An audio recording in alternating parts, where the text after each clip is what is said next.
هنا من مراكش المخرج السويدي روبن أوستلوند في عدد خاص من الFBM. هو مخرج دو سكوير الحاصل على سعفة ذهبية أولى من مهرجان كان السينمائي العالمي. هو أيضا مخرج تريانجل اوف سادنس مثلث الحزن الحاصل بدوره على سعفة ذهبية ثانية من مهرجان كان في شهر مايو المنصرم. سطران كافيان ليشرح كثيرا من الأشياء بخصوص ضيف العدد ومشوار ضيف العدد في هذا اللقاء الخاص من هنا من مراكش. نستضيف إذن أنجح مخرج سينمائي في العالم حاليا بلغة الأرقام. طبعا سعفة ذهبية ثالثة مستقبلا ستجعله ينفرد بالصدارة لوحده. روبن أوستلوند في الFBM. لنعم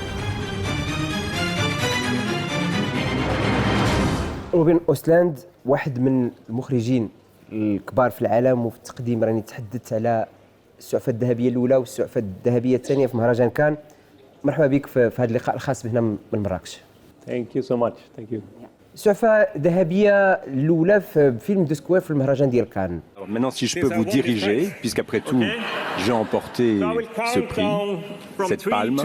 Alors, je vais faire un compte à rebours, 3, 2, 1, et ensemble, on va crier ensemble. كان الأمر كبير، والسعفة ذهبية ثانية في ماي الماضي فيلم تريانجل اوف سادنس مثلث الحزن، وهذه حاجة كانت أكبر من كبيرة.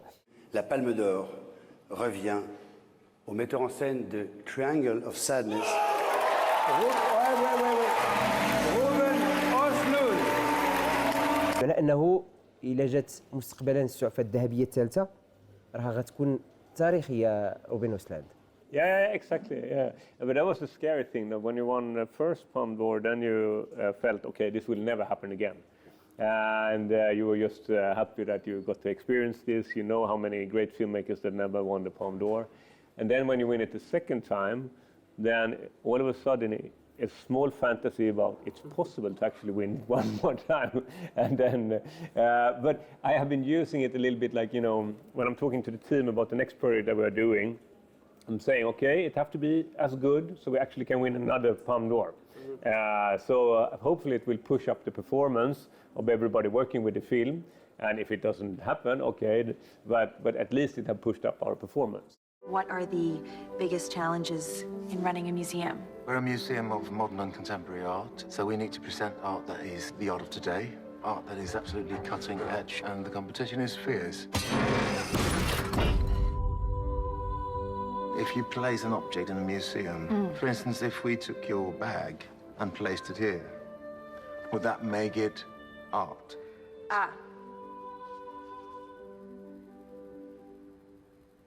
Okay. Her til efteråret præsenterer vi den argentinske kunstner og sociolog Lola Arias og hendes udstilling, som hedder The Square. Vi kan ikke som museum lade os skræmme af udtryk, der overskrider grænser. Det kan vi ikke gøre.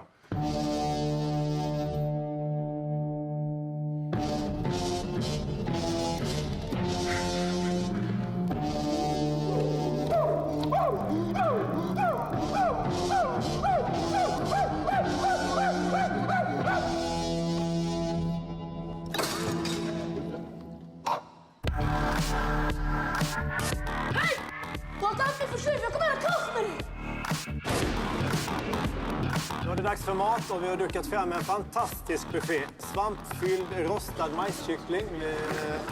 Jag vill jättegärna ta det lite lugnt. Ja, men lugnt! You know their names? Yeah? So what's my name?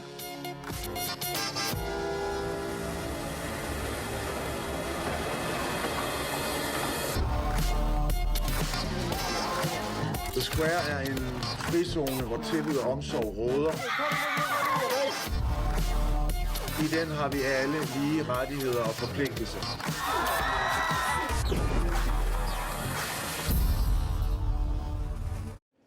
كمخرج منين كتربح السعفة الذهبية في جوج ديال المرات، والأشرطة ديالك الأول مشى لمراكز متقدمة في مسابقة ديال الأوسكار، والشريط الثاني هو كيحقق أكبر الإنجازات على الصعيد العالمي تريانجل اوف سادنس. الأكيد بأنه النجوم كاملين كيكون عندهم تسابق باش انهم يشتغلوا مع مخرج بحال انت، وهذه قاعده كاينه في العالم كامل. بالنسبه لك انت في السينما ديالك وفي الاختيارات السينمائيه ديالك، واش محتاج لنجوم السينما اصلا، او انت اللي كتصنع هاد النجوم هادو؟ No, but I mean, of course, this kind of prizes and the attention that you get from them makes a lot of people watch your movie. And Cannes is unique in that way because it is the European way of looking at cinema. And that is in a little bit of in a contrast to the American way of looking at cinema. I mean, the American way of looking at cinema is so much more connected to money. And Cannes is representing movie as an art form in a different way, I think. So when you make a film and you want to get a lot of attention for your film, Cannes is a great arena. So as a filmmaker, it's possible to use that arena and try to make your film good enough to be accepted and shown there. So, is this casting for a grumpy brand or a smiley brand? So it's a grumpy brand, yeah? Congratulations! Show me that Balenciaga look. Suddenly I'm dressed in something way less expensive. It's H&M! Yay! Balenciaga! And H&M! Balenciaga! And H&M! Success of a luxury cruise depends on you. It's always, yes, sir, yes, ma'am. I don't want to hear anybody saying no. No? No? No. Do you think it's possible to wash them? I don't think that's possible, ma'am, because this is a motorized vessel. Yeah. So we don't have any sails.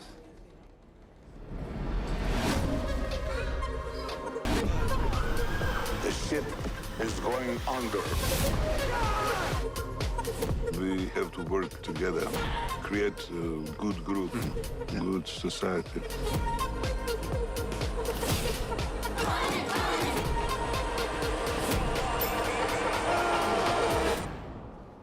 This is really bad. This is really, really bad.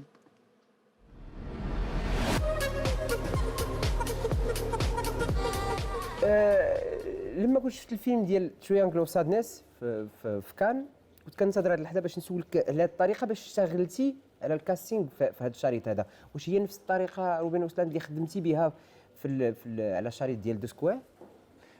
Yes, it was. In many ways, it was the same because I like to be a part of the casting process myself. So I have actually played, I think, every single character in the film. For example, when I was casting Yaya, then I was playing Carl, and then when I was casting Carl, then I was playing Yaya. And for me, that is a good knowledge about the characters and the possibilities of the scenes to have that experience. And I also take a lot of the casting process, the dialogue that sometimes is coming through the improvisations I put in the script. But with this film, we went to many different countries in order to do the casting. We went to Moscow, we went to Berlin, Paris, London, US, Manila. And I said that the goal was that we were going to create a Real Madrid ensemble. شنو هي معايير اختيار المكان ديال التصوير؟ كنت سمعت بانه في البدايه كان يفترض انك تصور في تايلاند، ولكن غيرتي الوجهه بما انك صورتي في جزيره.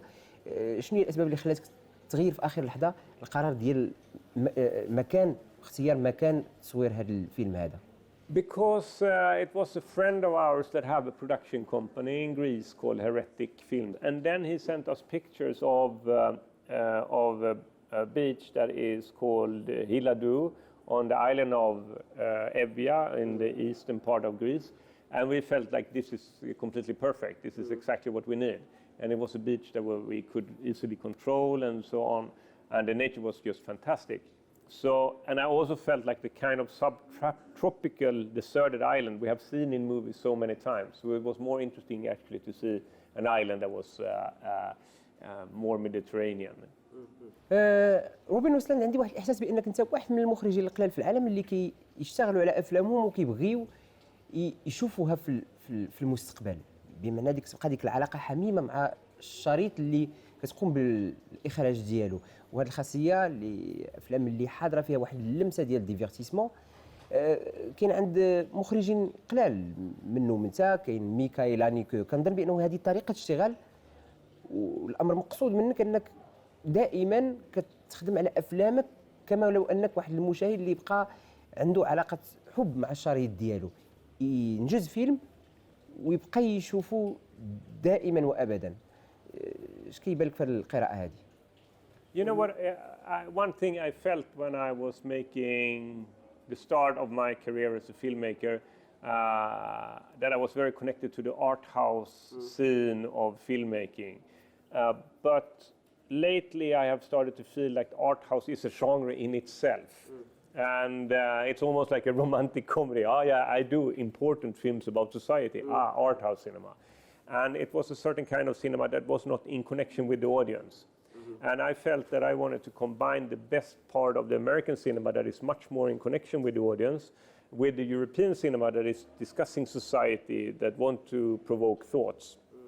So I wanted to make a film that is using the best part of these two different industries in order to make a film that is freer, that is wilder, that is entertaining. A kind of cinema that I want to watch myself. And I had a friend that was going between Toronto Film Festival to Venice Film Festival. You know, when Venice ends, then people in the industry are flying to Toronto. You see the same period. And he was like looking at what are our industry looking on the screens when they are going in this flight. And it turns out we are not watching our own films. We are watching Adam Sandler, you know, and Adam Sandler is great. It's nothing about that. But I think also it's important that we do get kind of cinema that we actually want to watch ourselves. روبن أوستلند بزاف ديال المخرجين في العالم كيظهر لي بانهم كيشوفوا الجمال في القبح، وانت على العكس ديالهم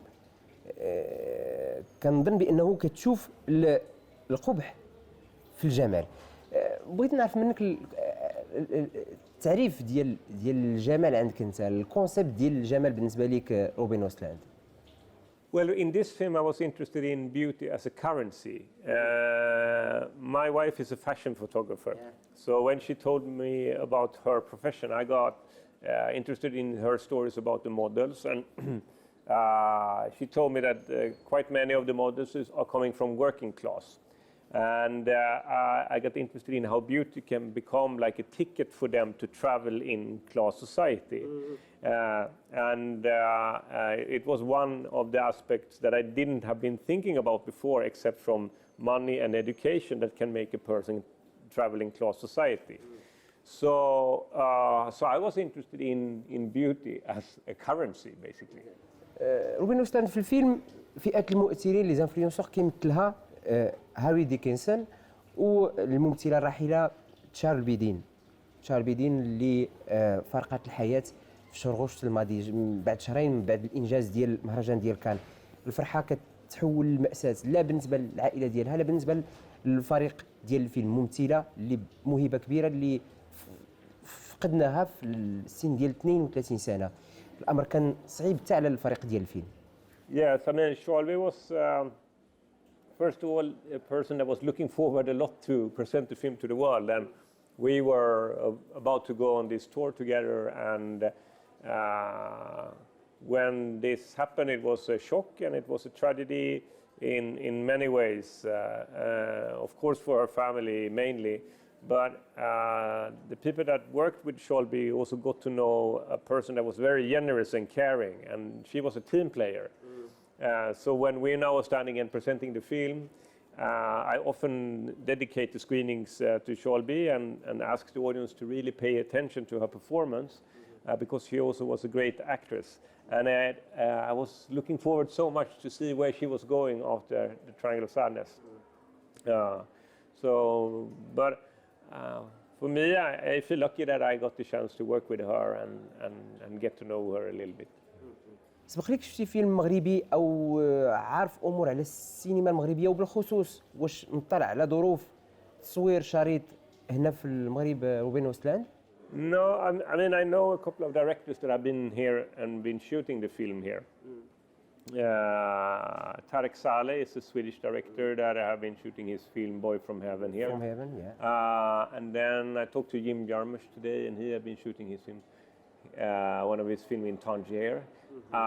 I'm not super familiar with the Moroccan directors, but I hope that this is a possibility for me to get to know some of the profiles that are working in the film industry. ولكن مستقبلا كنظن بان دابا الامر ممكن الاجواء Yes, yeah, definitely. اللي كاينه راه كتتيح تصوير شريط سينمائي، وعلاش لا تصور شريط واحد من الاشرطه ديالك مستقبلا هنا. Yeah, exactly. روبن أوستلند، وفي هذا اللقاء هذا في اخر هذا اللقاء نبغي نعطيك 3 ديال الاسماء ديال 2 ديال الاشخاص احادات ونخلي لك تعليق. الاسم الاول هو فانسون لاندون. Wow, I'm grateful towards Vincent Landon, of course. He was the head of the jury in Cannes Film Festival that gave Triangle of Sadness the Palme d'Or. He is also a great actor and a very, very nice person. الاسم الثاني إنغمار بيرغمان. Ingmar Bergman, if you're a Swedish filmmaker, you always have a little bit of ambivalent relationship to Ingmar Bergman, because as a director, you have been brought up in a film society and a climate where he had been so much pushed up and on the top of the hierarchy. And but I have started to watch some of his films now again when I'm a little bit older. And there are many of them that I appreciate a lot. الاسم الثالث او بالاحرى هو حدث المهرجان الدولي للفيلم ديال مراكش اللي جيتي له اول مره. دخلتي بقناعه والاكيد بانك خارج بخلاصات. بغي نعرف كيفاش كتشوف انت هذا المهرجان هذا، اولا كيفاش شفتي هذا المهرجان روبن أوستلند. The Marrakesh Film Festival have a great reputation in the world of cinema and the people who are working in cinema. And of course, you stay in this fantastic hotel and you get the opportunity to meet a lot of interesting colleagues that you can exchange experience with. And that is a big part of it. And I'm very curious tomorrow because that's the first opportunity I have had to meet the Moroccan audience. So when I'm having the masterclass tomorrow, it's going to be interesting to see if there's any culture differences in where the Moroccan audience is reacting and laughing or when they get interested. Because that I don't know so much about yet. وطبعا في نهايه هذا اللقاء كيشرفني روبن أوستلند انني نسلمك لا كاسكيت اف بي ام هديه ليك. كنتمنى انها تجلب لك الحظ، علاش؟ لانه مع هاد لا كاسكيت هذه اف بي ام تجي السعفة الذهبيه الثالثه في المشوار ديالك مستقبلا. Thank you so much. I will keep it on during the whole shooting of the next film. Ruben Östlund. Okay. Thank you. Thank you so much. This is his first time in Morocco, and we are very pleased to have him at the festival. He is a very talented troublemaker and a sharp observer. He won 2 Golden Palms with the Square and Triangle of Sadness. It is here and now, ladies and gentlemen, please welcome with me Swedish filmmaker Ruben Östlund.